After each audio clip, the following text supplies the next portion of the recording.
What's going on, everybody? Crazy Dog back for another video.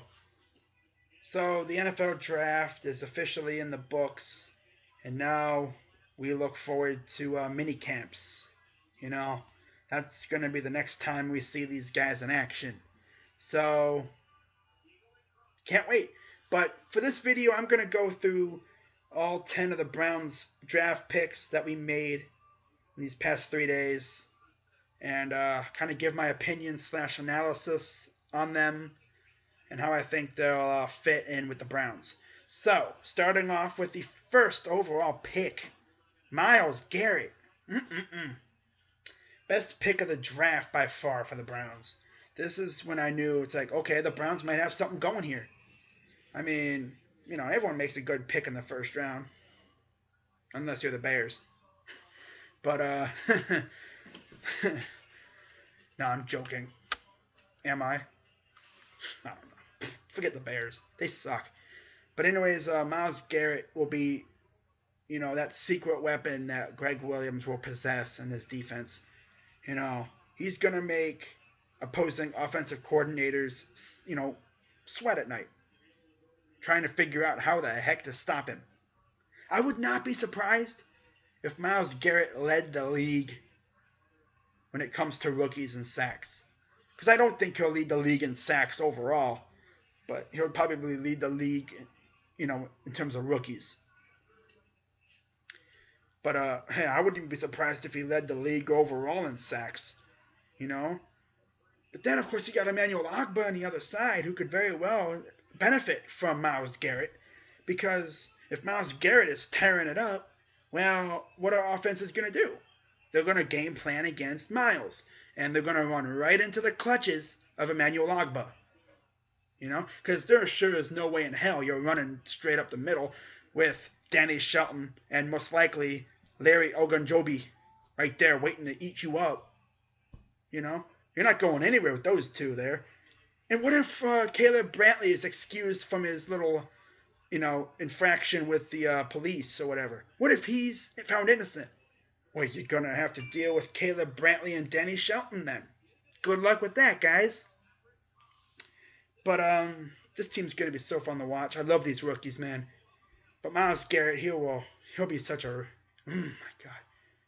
He'll be in offensive coordinators' nightmares at night, They'll be going to practice, and, the coach will be like, dude, you look like you lost sleep. And they'll be like, I was dreaming about Myles Garrett eating up our quarterback. Would not be surprised if Myles Garrett freaking tears the league up, like Joey Bosa did last year. Myles Garrett just has that kind of potential, and learning from one of the best defensive coordinators out there in Gregg Williams, and a pretty good defensive line coach as well in Clyde Simmons. Not even to mention, in practice, he'll be going against one of the best left tackles in the game as well. So Joe Thomas is going to be teaching him a few things about how to beat a left tackle. The hand movements that he's going to need to use to slip past the left tackle and proceed to wreak havoc in the backfield. Because Joe Thomas will be teaching him some things. But I love the Myles Garrett pick. Every time someone said, oh, they're going to take Trubisky #1, I looked at them like, Bish, no, they're not. They'd be stupid to do that. And thank God they didn't. By the way, have fun in Chicago, Mitch. Hope you don't play against us week 16. I'd hate to see you get ripped apart by Myles Garrett. Okay, moving on. 25th pick in the first round. The Browns were originally at 12, and they traded down with the Texans, who then traded up and got Deshaun Watson, which made me kind of happy because I didn't want Deshaun Watson at all. And 25, we got Jabril Peppers, safety out of Michigan. Now, Jabril Peppers is that kind of guy that you could put him anywhere and he'll perform amazingly. I mean, at Michigan, he was a Swiss Army knife. They had him doing everything except for playing on the offensive and defensive lines. He was doing legit everything. He was a kick returner, punt returner, safety, corner, linebacker on defense. And then on offense, he was a running back, a quarterback, a receiver. I wouldn't even be surprised if he was a tight end once or twice. Legit, this dude could do it all. And people say, oh, but he didn't do that much. He only had one interception. Well, yeah, because the one interception that he had, he was actually in position for it. He wasn't out there doing something else, you know? But I think when the Browns put him at one position, or they have him playing at maybe one or two positions altogether, I think he's going to have a pretty good rookie year. I've heard from Hugh Jackson that they're going to actually try him out on offense in packages, so that's going to be fun to watch. And I've even heard they're going to have him do special teams, like kick returns or punt returns. I'd prefer punt returns. That's where he can be the most effective. But it's going to be fun to watch him. Oh, my God. Not to mention, I watched this kid in high school. He's good. He's really good. Got me happy, you know. I love that pick. Now, granted, I also wanted Malik Hooker, but I'll accept Jabril Peppers. You know, I love that pick. And then, you know, I thought our night was over. You know, Garrett and Peppers were going to move on to day 2, see what we can do there. Nope, no one told Sashi Brown, because what did he do? He traded back up into the first round in front of the Steelers, mind you, and got a tight end, David Njoku, out of Miami. Now, talk about an athletic freak, which that was the theme for day 1 for the Browns. Athletic freaks. David Njoku is the embodiment of athletic freak. I mean, this dude makes big boy plays, and he's only 20 years old. Oh, my God. I mean, I can't wait to see this dude on the field, man. God. He can do it all. I love it. Now, most likely he will be our starting tight end because the Browns got rid of Gary Barnidge. You know, it's kind of sad to see Gary go, but, you know, when you got a new guy like David Njoku who has so much potential, I mean, this dude's going to start day 1. I already know it. There's no way DeValve is starting day 1. It's going to be Njoku. Guaranteed. All right, so finally moving on to day 2, rounds 2 and 3. The Browns started off their day, pick 20, 52 overall, second round, by drafting DeShone Kizer, quarterback out of Notre Dame. I like that pick. I know it may not seem like it in my reaction video, but I was low-key shocked because everyone in the Browns fan base on Twitter wanted Davis Webb or Brad Kaaya. You know, and what I've been hearing about DeShone Kizer, you know, he's got a bit of a head case. You know, he's got an attitude. Didn't really get along too well with people. Well, that whole thing is just gone away now. You know, he's a great kid. He's an Ohio native from Toledo. You know, I think he'll be a boss with the Browns. And Hugh Jackson's even said that he could start. Oh, my goodness. But I honestly think Cody Kessler is going to start, and we're going to give DeShone Kizer the year to learn the game a little bit, you know. I don't think we're going to throw him into the fire unless DeShone's ready. But if he's ready, hey, let's test him out, you know. But I think they're going to use the preseason to really test him out, see what he's got. Can't wait. So, third round, first pick in the third round, 65th overall. The Browns went defense and selected Larry Ogunjobi, defensive tackle out of North Carolina, Charlotte. Now, talk about a freak. I mean, I watched videos of this dude, and he's got muscles upon muscles upon muscles.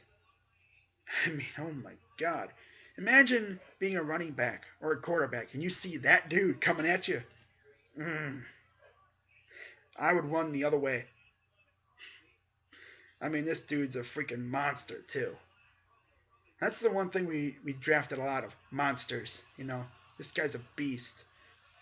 I mean, 6'3", 305. Put him next to Danny Shelton. That's a heck of a duo. But I like the Larry Ogunjobi pick, you know. He'll be a great depth defensive tackle if Desmond Bryant starts. Or maybe Larry could start. I wouldn't be surprised if he was the starter day 1. All right, so Moving on down to day 3, the Browns started it off. Round 4, pick 20. 420.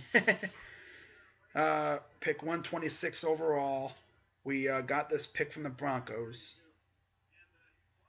I think, yeah, we traded up with the Broncos to get this guy. And we drafted Howard Wilson, cornerback out of Houston. Now, I didn't know too much about this dude.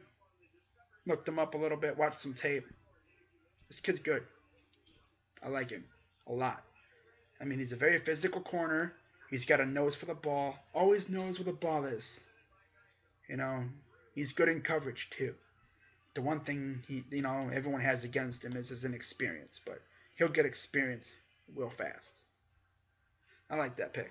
I think he could maybe be a number 3 corner, but he could challenge for the number 2 corner with Jamar Taylor. That's going to be fun to watch. But I think he could be a number 3 corner, a slot corner. Howard Wilson. I like that. I like that pick. Now, 5th round, 16th pick, 160 overall. Traded up with the Jets to get this pick. And the Browns selected Roderick Johnson, offensive tackle out of Florida State. Now, this pick is a brutal reminder that Joe Thomas's time is running out. I think Joe Thomas has maybe 5-6 more years left in him. And he's actually said that he's starting to get signs of memory loss. So, yeah, that's how you know his career's starting to get near the end. But, hey, Joe Thomas has not missed a game yet. So that should be great for Roderick Johnson. Unless they move in the right tackle. But the front office and the coaches said that they're going to start him out at left tackle. So he'll be able to learn from the best left tackle in the game. Bar none. But yeah, Joe Thomas is going to have to retire someday, right? And when he does, we need a capable backup. A capable guy to take over. And I think Roderick Johnson will be just that guy. And trust me, he's way better than Cameron Irving. God. Still can't believe we drafted Cameron Irving. Of course, right? Wow. Now, moving on to the 6th round. First pick, 185th overall. The Browns made a controversial selection here, picking Caleb Brantley, defensive tackle out of Florida. Now, I say controversial because apparently the dude punched a girl unconscious. Now, a witness at the scene said he did not see Caleb knock her out, but instead he saw her hitting him, and he pushed her away, and she said that she got knocked out. Okay. Now, if Caleb Brantley is cleared of all wrongdoing and he's innocent, well, what a steal for the Browns. But if, he's still guilty or whatever, Browns are investigating. If they don't find anything wrong, hey, we got a heck of a steal. But if they do find something that they don't like, the Browns have said that they're going to cut ties with him, rescind his rights. So I see that pick as a low risk, high reward. I mean, what a steal that would be. Oh my God. That dude was originally mocked to go 2nd, 3rd round, and we got him in the 6th. Wow. Not to mention, this dude is a freaking monster as well. So I hope he's innocent. What a pickup that would be, right? But we'll see what happens. Now, moving on to the 7th and final round, the Browns had 2 picks. The first one we had received from the Jets. 6th pick in the 7th round, 224 overall. The Browns selected Zane Gonzalez, kicker out of Arizona State.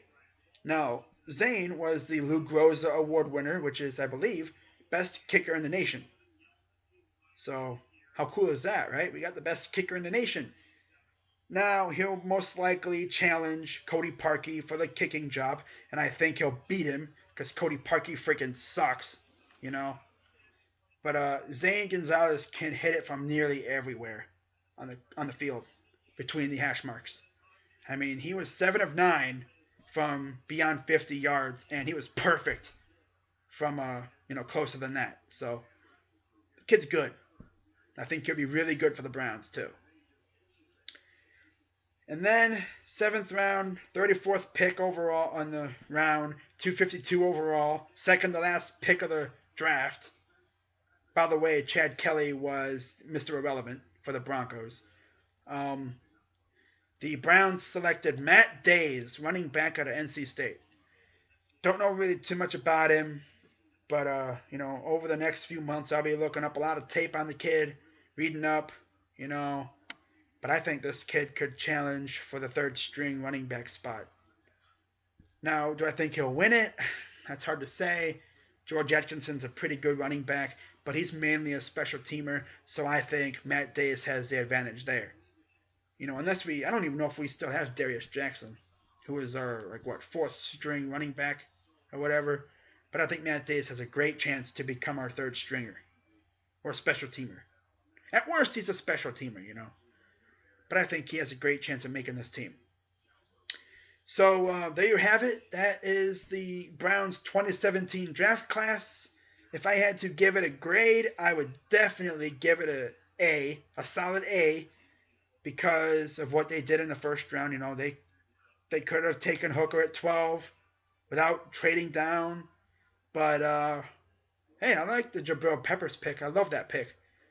But that Caleb Brantley pick, that's a risky pick. But hey, low risk, high reward, right? Somewhat risky, because you waste a pick on a dude who most people didn't even want to touch. A lot of teams had him going undrafted, and all of a sudden the Browns picked him up. But hey, if he, is cleared of all wrongdoing, hey, what a steal that was. We're gonna make all the other teams regret that decision to pass on him, and I know he will too, if he's cleared. But yeah, that's gonna do it for this video. Hope you guys liked it. Tell me what you think about this mock draft. Not this mock draft, this whole draft. It's whatever. I'm starting to stutter. I better stop. I don't want to sound like Tekken. Well, anyways, I'm Crazy Dog 99. Go Browns. Camp's gonna be starting up soon. Cannot wait to see these guys on the field. It's gonna be fun. Well, go Browns. And I'm out.